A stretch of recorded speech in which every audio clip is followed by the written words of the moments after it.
The British Empire.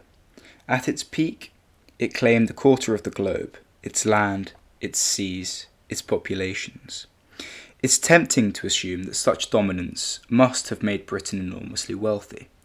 That empire was the engine of its prosperity. But when we ask this deceptively simple question, did the empire actually enrich Britain? The answers start to unravel. Because this isn't just about ships or colonies, but it's about trade balances, investment returns, defence costs, and the way that wealth was, or perhaps wasn't, distributed at home. So let's dig deeper. We'll look first at why the empire appears to have enriched Britain, and then we'll pull apart the hidden costs, the reasons that many historians argue that empire may have been a glittering illusion. And finally, we'll ask, what was Britain left with after the empire faded? At first glance, you'd think it's obvious. Controlling vast territories must have meant controlling vast wealth. But the problem is that measuring enrichment is not so simple.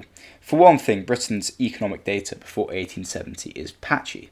We can estimate gross domestic product, or GDP.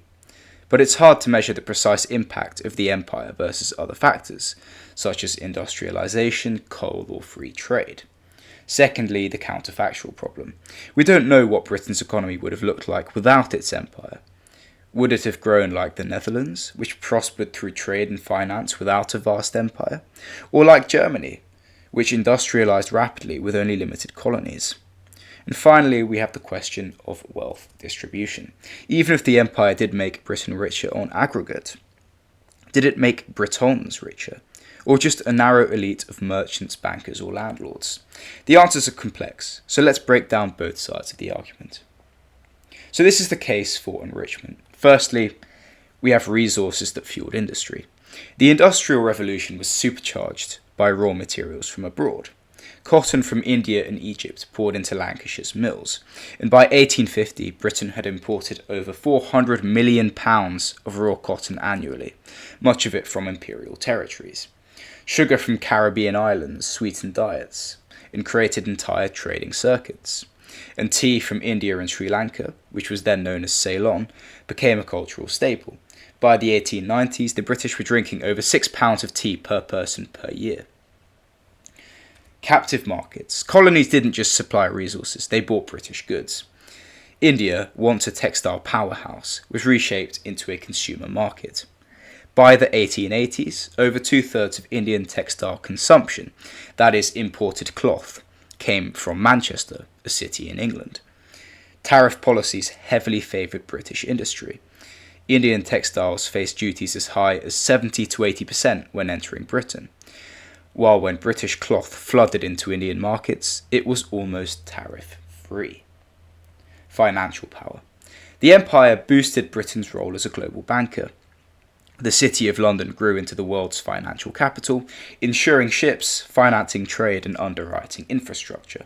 By 1913, Britain controlled almost half of global foreign investments, totaling around £3.7 billion. To put that into perspective, this was roughly 4 times Britain's national income at the time. Railways and infrastructure abroad. Railways were the crown jewels of imperial investment. By 1914, British investors had poured £1.531 billion into overseas railways. 447 million of that went to the empire, whereas 617 million went to the US alone, and 467 million to the rest of the world. Indian railways alone absorbed massive sums, turning Britain into the world's leading exporter of capital. And finally, we have high profits for the elites. So plantation owners, shipping magnates, and financiers accumulated just enormous fortunes. London, again, just became a city of grand townhouses, gentlemen's clubs, much of it built on imperial wealth. And aristocratic estates were often funded by Caribbean sugar, or East India Company dividends. So on the surface, it would look like the empire was a clear source of enrichment, raw materials flowing in, manufactured goods flowing out, and profits flowing home. But appearances can be deceiving. The case against enrichment. Now the other side of the ledger, the reasons many economists argue that the empire may have actually drained more than it gave to Britain. Firstly, trade with the empire was much smaller than that with outsiders. By the late 19th century, most of Britain's exports went not to the empire, but to non-imperial partners. In 1913, the United States alone took 13.7% of British exports, more than India did, and India was Britain's largest and wealthiest colony at the time. Europe, Latin America, and the US often outstripped colonies in trade volume. In other words, Britain didn't actually need a formal empire to trade profitably. 2. Investments didn't always pay off. Railways in India were usually built with guaranteed returns, which meant that Indian taxpayers, not British investors, shouldered much of the cost.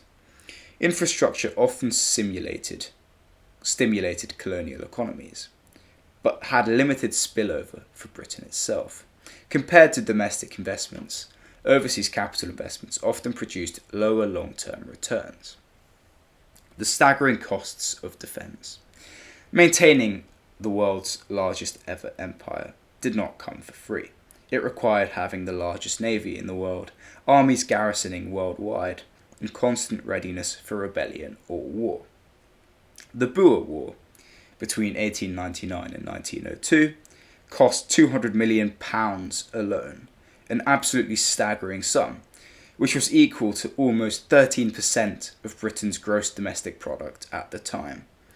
Wars in Africa, India, and the Middle East steadily drained the imperial treasury. Opportunity costs. While Britain spent capital abroad, rivals invested in their own countries. Germany and the United States ploughed resources into industry, science, and technology. By 1914, both had overtaken Britain in steel production and industrial output. Some economists argue that the empire distracted Britain, locking it into outdated industries while its competitors surged ahead. Unequal distribution of wealth. Even where profits flowed, they concentrated on a narrow slice of society. The average British worker, a miner in Wales perhaps, or a factory hand in Manchester, saw little direct benefit. Living standards remained low well into the 20th century. Life expectancy in Manchester in the 1840s, for example, was just 26 years old.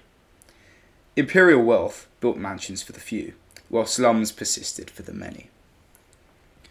And as we get into the 20th century, the empire became more of a liability.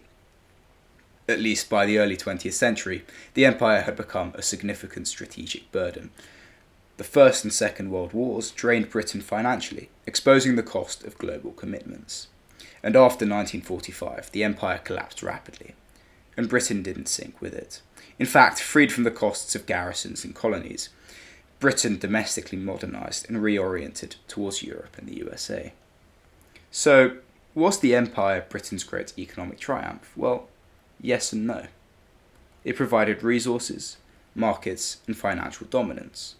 It enriched London financiers and industrial magnates, and it helped Britain to dominate 19th century global trade. But it also imposed immense costs: defence, war, inefficient investments, and distorted priorities. Britain traded more with outsiders than it did with its own empire. And when the empire ended, Britain didn't collapse, it just adjusted. In truth, the empire was less of an engine for prosperity for the nation as a whole, and more a system that enriched certain parts of Britain while holding others back. A mirage of wealth, dazzling in its scale, but perhaps less profitable than any myth surrounding it would suggest. And that leaves us with one final thought. The empire gave Britain global power, but power isn't the same as prosperity. And when the sun finally set, Britain found that its real future lay not in colonies overseas, but in rebuilding at home.